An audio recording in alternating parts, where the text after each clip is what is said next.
നമസ്കാരം. മലയാളി വാർത്ത ഇൻസൈഡിലേക്ക് സ്വാഗതം. വത്തിക്കാനിൽ നിന്നും ആശ്വാസ വാർത്ത. റോമിലെ ജെമെല്ലി ആശുപത്രിയിലെ ചാപ്പലിൽ നിന്നും ഫ്രാൻസിസ് മാർപ്പാപ്പയുടെ ഫോട്ടോ വത്തിക്കാൻ പുറത്തുവിട്ടിരിക്കുകയാണ്. ക്രൂശിത രൂപത്തിനു മുന്നിൽ മാർപ്പാപ്പ പ്രാർത്ഥിക്കുന്ന ചിത്രമാണ് പുറത്തുവിട്ടത്. വെളുത്ത മേലങ്കിയും പർപ്പിൾ ഷോളും ധരിച്ച് വീൽചെയറിലിരുന്നാണ് മാർപ്പാപ്പ പ്രാർത്ഥിക്കുന്നത്. ഇത് ദിവ്യബലി അർപ്പിക്കുമ്പോൾ മാർപ്പാപ്പമാർ ധരിക്കുന്ന വേഷമാണ്. ഇന്ന് രാവിലെ ജെമേലി പോളിക്ലിനിക്കിന്റെ 10ാം നിലയിലുള്ള അപ്പാർട്ട്മെന്റിലെ മുറിയിൽ വെച്ച് ഫ്രാൻസിസ് മാർപ്പാപ്പ വിശുദ്ധ കുർബാന അർപ്പിച്ചു എന്ന അടിക്കുറിപ്പോടെയാണ് വത്തിക്കാൻ ചിത്രങ്ങൾ പങ്കുവച്ചിരിക്കുന്നത്. കഴിഞ്ഞ കുറച്ചു നാളുകളായി അദ്ദേഹത്തിന്റെ ആരോഗ്യസ്ഥിതിയെക്കുറിച്ച് പല വാർത്തകളും പുറത്തുവന്നിരുന്നു. അതിനിടയിൽ ഇപ്പോൾ വന്നിരിക്കുന്ന ഈ ചിത്രം എല്ലാവർക്കും വളരെയധികം പ്രതീക്ഷ പകരുന്ന തരത്തിലുള്ളതാണ്. കഴിഞ്ഞ ശനിയാഴ്ച പുറത്തുവന്ന മെഡിക്കൽ ബുള്ളറ്റിനിൽ മാർപ്പാപ്പയുടെ ആരോഗ്യനിലയിൽ പുരോഗതിയുണ്ട് എന്ന് വിശദമാക്കിയിരുന്നു. ഞായറാഴ്ച അദ്ദേഹം പുറപ്പെടുവിപ്പിച്ച സന്ദേശത്തിൽ ദുർബലനാണെന്നും ഒരു പരീക്ഷണ കാലഘട്ടത്തെ അഭിമുഖീകരിക്കുന്നുണ്ടെന്നും പറഞ്ഞിരുന്നു. മാർപ്പാപ്പയുടെ രോഗമുക്തിക്കായി വത്തിക്കാനിലും ലോകത്തിന്റെ വിവിധ ഭാഗങ്ങളിലും വിശ്വാസികൾ പ്രാർത്ഥന തുടരുക തന്നെയാണ്. മാർപ്പാപ്പയുടെ സ്വകാര്യത കണക്കിലെടുത്ത് ആദ്യം ആശുപത്രിയിൽ നിന്നുള്ള അദ്ദേഹത്തിന്റെ ചിത്രങ്ങളൊന്നും തന്നെ പുറത്തുവിട്ടിരുന്നില്ല. ആരോഗ്യനില കണക്കിലെടുത്ത് ഫ്രാൻസിസ് മാർപ്പാപ്പ വിരമിക്കുമോ എന്നതിലും തീരുമാനമായില്ല എന്നായിരുന്നു റിപ്പോർട്ടുകൾ. ആരോഗ്യസ്ഥിതി മോശമായതിനാൽ മാർപ്പാപ്പ സ്ഥാനത്യാഗം ചെയ്തേക്കുമെന്ന വിരമിച്ച ഒരു കർദിനാൾ മുൻപ് ചൂണ്ടിക്കാട്ടിയതും വിഷയമായി. മാർപ്പാപ്പയുടെ എല്ലാ പൊതുപരിപാടികളും അനിശ്ചിതകാലത്തേക്ക് റദ്ദാക്കുകയും ചെയ്തിരുന്നു. 88-കാരനായ മാർപ്പാപ്പ സുഖം പ്രാപിക്കുന്നു എന്നത് വിശ്വാസികൾക്ക് എന്തായാലും ഒരുപാട് സന്തോഷം പകരുന്ന വാർത്തയാണ്. ശ്വാസകോശ അണുബാധയെ തുടർന്ന് ആശുപത്രിയിൽ കഴിയുന്ന പാപ്പയ്ക്ക് തുടർച്ചയായി 5ാം ഞായറാഴ്ചയും സെന്റ് പീറ്റേഴ്സ് ചത്തുരത്തിലെ ആഞ്ചലൂസ് പ്രാർത്ഥനയിൽ പങ്കെടുക്കാൻ ആയില്ല. ലോകമെങ്ങും നിന്നെത്തുന്ന വിശ്വാസികൾക്കായി ഞായറാഴ്ചകളിൽ മാർപ്പാപ്പ പൊതുവേദിയിൽ ചൊല്ലുന്ന പ്രാർത്ഥന എഴുതി നൽകിയത് ഇന്നലെയും വായിക്കുകയായിരുന്നു. വത്തിക്കാനിൽ എത്തുന്ന തീർത്ഥാടകർ 15 മിനിറ്റ് ട്രെയിൻ യാത്ര ചെയ്ത് മാർപ്പാപ്പ ഇപ്പോൾ ചികിത്സയിലുള്ള ജെമേലി ആശുപത്രി കവാടം സന്ദർശിച്ചാണ് മടങ്ങുന്നത്. ആഗോള കത്തോലിക്ക സഭയിൽ അടുത്ത 3 വർഷത്തിനിടെ നടപ്പാക്കേണ്ട നവീകരണ പദ്ധതിക്ക് ഇപ്പോൾ പോപ്പ് അനുമതി നൽകിയിരിക്കുകയാണ്. മെത്രാന്മാരുടെ സിനഡ് പ്രവർത്തനങ്ങൾ തുടരുക തന്നെ ചെയ്യും. കഴിഞ്ഞ വർഷം ഒക്ടോബറിൽ നടന്ന സിനഡ് പരിഗണിച്ച വനിതാ പൗരോഹിത്യം, LGBTQ സമൂഹത്തിന് കൂടുതൽ അംഗീകാരം തുടങ്ങിയ വിഷയങ്ങളിൽ ലോകമെങ്ങും സഭാ സമൂഹങ്ങളിൽ അടുത്ത 3 വർഷം കൂടിയാലോചന നടത്തും. 2028-ൽ സിനഡ് ചേർന്ന് ഇവ ചർച്ച ചെയ്ത് തീരുമാനമെടുക്കും.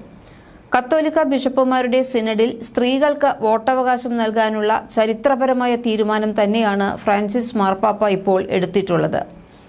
സാധാരണക്കാരായ വിശ്വാസികൾക്ക് കത്തോലിക്ക സഭയിൽ കൂടുതൽ അഭിപ്രായ പ്രാമുഖ്യം നൽകുന്നതാണ് പരിഷ്കരണ നടപടികൾ. ബിഷപ്പുമാരല്ലാത്ത 70 അംഗങ്ങളെ കൂടി സിനഡിൽ ഉൾപ്പെടുത്താനും തീരുമാനമായിട്ടുണ്ട്.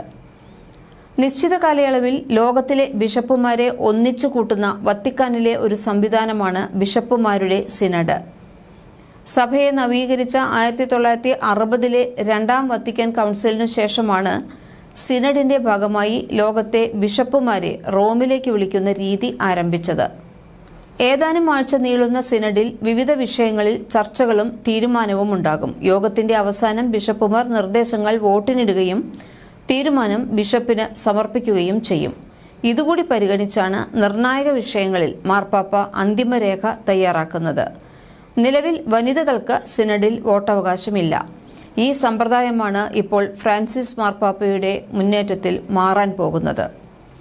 പുരോഹിതന്മാർക്കും ബിഷപ്പുമാർക്കും കർദിനാൾമാർക്കും വളരെ കാലമായി വിട്ടുകൊടുത്തിരുന്ന സഭാകാര്യങ്ങളിൽ സാധാരണ വിശ്വാസികൾക്കും വലിയ പങ്കാളിത്തം ഉറപ്പാക്കുന്നതാണ് ഈ ഭേദഗതികൾ. പുതിയ മാറ്റത്തോടെ 5 വൈദികർക്കൊപ്പം 5 കന്യാസ്ത്രീകൾക്കും പുരോഹിതന്മാരുടെ പ്രതിനിധികളായി വോട്ട് ചെയ്യാം. ഇതുകൂടാതെ ബിഷപ്പുമാരല്ലാത്ത 70 അംഗങ്ങളെയും സിനഡിൽ ഉൾപ്പെടുത്താനും തീരുമാനമായി. ഇതിൽ പകുതി പേർ സ്ത്രീകളാകണമെന്നാണ് നിർദ്ദേശം. ഇവർക്കും വോട്ടവകാശമുണ്ടാകും. രാജി അഭ്യൂഹങ്ങൾക്കെല്ലാം വിരാമമിട്ടാണ് ഇപ്പോൾ ആശുപത്രി മുറിയിൽ നിന്ന് മാർപ്പാപ്പ സഭാ നവീകരണ പ്രവർത്തനങ്ങൾക്ക് അനുമതി നൽകുന്നത്. പ്രേഷിത ദൗത്യത്തിന് പ്രാധാന്യം നൽകി സഭയെ പുതിയ കാലത്തിന് യോജ്യമായി മാറ്റുന്നതിനുള്ള ശ്രമങ്ങളുടെ ഭാഗമാണിത് എന്ന് ഫ്രാൻസിസ് മാർപ്പാപ്പ പറഞ്ഞു. ഫ്രാൻസിസ് മാർപ്പാപ്പയുടെ ആരോഗ്യനിലയിൽ പുരോഗതിയുണ്ടെന്ന് ഡോക്ടർമാരും അറിയിച്ചിട്ടുണ്ട്. മാർപ്പാപ്പ ചികിത്സയോട് പ്രതികരിക്കുന്നുണ്ട് എന്നും എന്നാൽ അപകടനില പൂർണ്ണമായും തരണം ചെയ്തിട്ടില്ല എന്നും ഡോക്ടർമാർ അറിയിച്ചു. ഇപ്പോഴും ശ്വാസം മുട്ടലുണ്ട്, പക്ഷേ പാപ്പ സംസാരിക്കുന്നുണ്ട്.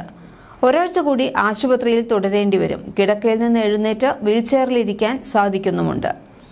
രോഗവിവരത്തെക്കുറിച്ച് ഒന്നും മറച്ചുവെക്കരുത് എന്ന് മാർപ്പാപ്പ നിർദ്ദേശിച്ചിട്ടുണ്ട് എന്നും ഡോക്ടർമാർ പറയുന്നു. ന്യൂമോണിയ ബാധിച്ച് ഫെബ്രുവരി 14 ആശുപത്രിയിൽ പ്രവേശിപ്പിക്കപ്പെട്ട ശേഷം വത്തിക്കാനിൽ നിന്ന് പുറത്തുവരുന്ന മാർപ്പാപ്പയുടെ ആദ്യത്തെ ഫോട്ടോയാണ് ഇപ്പോൾ കാണുന്നത്. മാർപ്പാപ്പയുടെ ചികിത്സ തുടരുന്നതിനായി വത്തിക്കാൻ അറിയിക്കുന്നതാണ് ഇത്. സന്ദർശകരെ ആരെയും ഇപ്പോൾ അദ്ദേഹത്തെ കാണാൻ അനുവദിക്കുന്നില്ല. അതേസമയം 100 കണക്കിന് കുട്ടികളാണ് മാർപ്പാപ്പയ്ക്ക് വേണ്ടി പ്രാർത്ഥനകളുമായി ആശുപത്രിക്ക് മുന്നിൽ തടിച്ചുകൂടിയിരിക്കുന്നത്.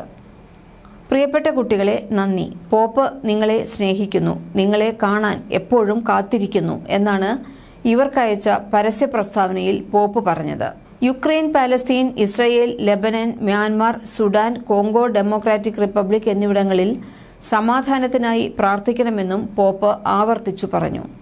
അർജന്റീനിയൻ തുറമുഖ നഗരമായ ബഹിയ ബ്ലാങ്കയിലും സിറിയയിലും വെള്ളപ്പൊക്കത്തിൽ അകപ്പെട്ടവരോട് തന്റെ പ്രാർത്ഥന പോപ്പ് പ്രകടിപ്പിച്ചിട്ടുണ്ട്. ദുരന്തത്തിൽ അദ്ദേഹം ദുഃഖവും രേഖപ്പെടുത്തി. കഴിഞ്ഞ 2 വർഷമായി ഫ്രാൻസിസ് പാപ്പയ്ക്ക് നിരവധി തവണ ആരോഗ്യ പ്രശ്നങ്ങൾ നേരിടേണ്ടി വന്നിട്ടുണ്ട്. ചെറുപ്പത്തിൽ പ്ലൂറിസി ബാധിച്ച് ശ്വാസകോശത്തിന്റെ ഒരു ഭാഗം നീക്കം ചെയ്തതിനാൽ ശ്വാസകോശ അണുബാധയ്ക്ക് സാധ്യത ഏറെയാണ്.